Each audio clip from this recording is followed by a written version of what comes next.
रूसी कच्चे तेल पर G7 देशों की कैपिंग और आयात को लेकर पाबंदियों का ज्यादा असर नहीं दिख रहा है। कार्गो ट्रैकिंग एजेंसी वोटेक्सा के आंकड़े कहते हैं कि दिसंबर के दौरान यूरोपियन यूनियन को रूस से रोजाना 27 लाख बैरल कच्चे तेल की सप्लाई हुई है। नवंबर में यूरोप को रूस से रोजाना 31.7 लाख बैरल की सप्लाई हो रही थी। G7 देशों ने 5 दिसंबर को रूसी कच्चे तेल पर के भाव पर कैपिंग लगाई थी और उस समय अनुमान लगाया गया था कि रूस से यूरोप को रोजाना सप्लाई होने वाले कच्चे तेल में कैपिंग की वजह से 10 लाख बैरल की कमी आएगी, जो नहीं आई है। भारत की बात करें तो भारत में भी रूसी कच्चे तेल का आयात लगातार बढ़ रहा है। दिसंबर के दौरान भारत में आयात हुए कच्चे तेल में हर चौथा बैरल रूस का था। दिसंबर के दौरान रूस से भारत में रोजाना 11.7 लाख बैरल कच्चे तेल का आयात हुआ, जो नवंबर के मुकाबले 24% ज़्यादा है।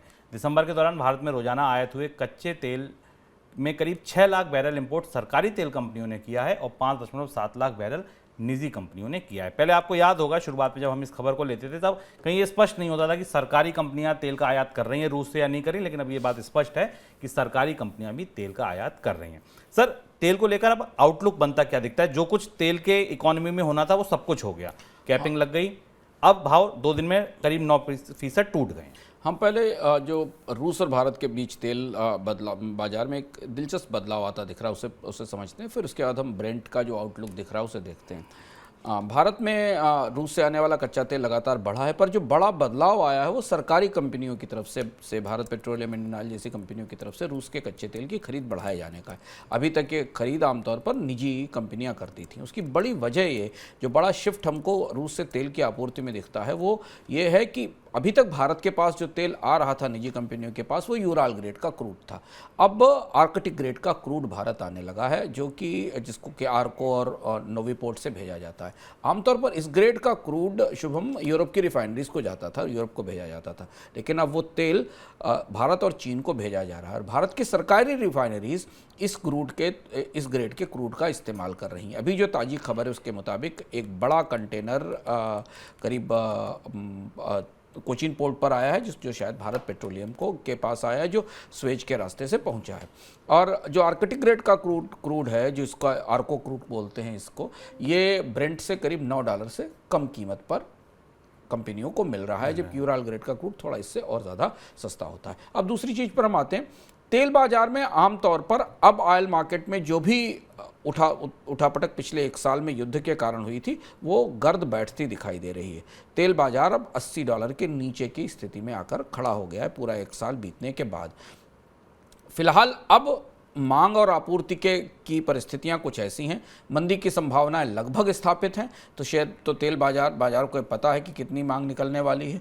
दूसरी तरफ रूस के तेल की आपूर्ति के विकल्प चारों तरफ ढूंढ लिए गए हैं, बाकी जगह से तेल का अरेंजमेंट हो गया है। तो अब बाजार को जो एक बड़ी स्पाइक मिली थी, उस स्पाइक से वो बाजार अपनी जगह पर स्थिर हो रहा है। 2 ट्रिगर यहाँ दिखते हैं। मंदी वाला ट्रिगर तो डिस्काउंट हो गया है, तेल की कीमतें $80 से नीचे आ गई हैं। अब दूसरे जो बड़े कीमतें बढ़ाने वाले ट्रिगर दिखते हैं वो ये कि अगर चीन में तेज रिकवरी आती है, कोविड पर का असर खत्म हो जाता है और इस साल की पहली या दूसरी तिमाही में चीन में डिमांड बढ़ती है, तो कच्चे तेल की कीमतों में बढ़ोतरी होगी। या दूसरा जो बड़ा ट्रिगर दिखता है वो ओपेक की अगली होने वाली मीटिंग पर होगा।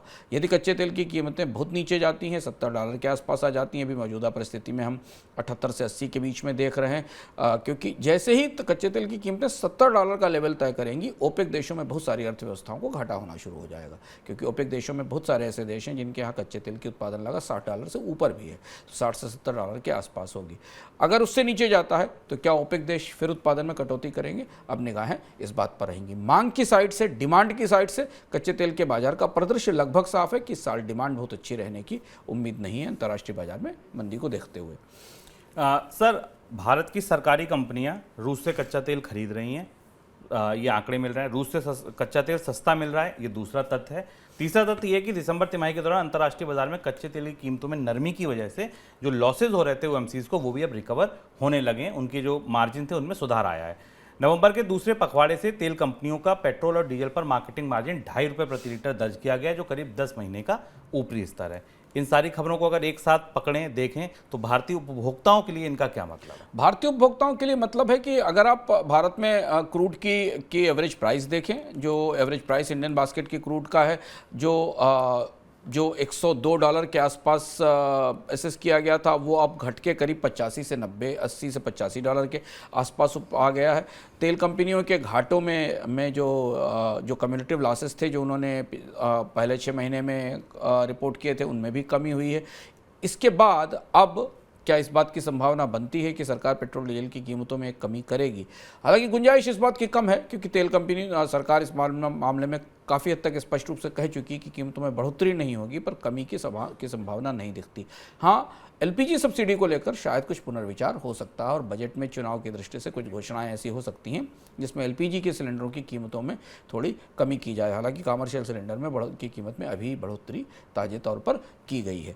अभी फिलहाल कच्चे तेल की कीमतों को लेकर सरकार थोड़ा सा कंजर्वेटिव बने रहना चाहती है, क्योंकि तेल की कीमतें अभी भी सहनीय स्तर से काफ़ी ऊपर हैं और आरबीआई ने इसीलिए 90 से $100 के बीच की रेंज में इसको मान रखा है। दूसरी एक महत्वपूर्ण बात ये कि कच्चे तेल की कीमतें गिरने के बाद भी उतनी ही गिरावट में रुपए में दिख रही है। रुपया अभी 83 के आसपास है। तो अभी जब तक रुपए में मजबूती नहीं आती, तब तक कच्चे तेल के सस्ते होने की गुंजाइश, भारत में पहुंचने वाले कच्चे तेल की, जो भारत के पोर्ट्स पर उतरता है, सस्ते होने की गुंजाइश कम दिखाई दे रही। अगर रुपए में थोड़ी मजबूती आए और कच्चे तेल की कीमतें भी $75 के आसपास स्थिर हो जाएं, तो तेल कंपनियों को होने वाली बचत महत्वपूर्ण होगी और फिर शायद सरकार कीमतों में कमी करने पर विचार कर सकती है।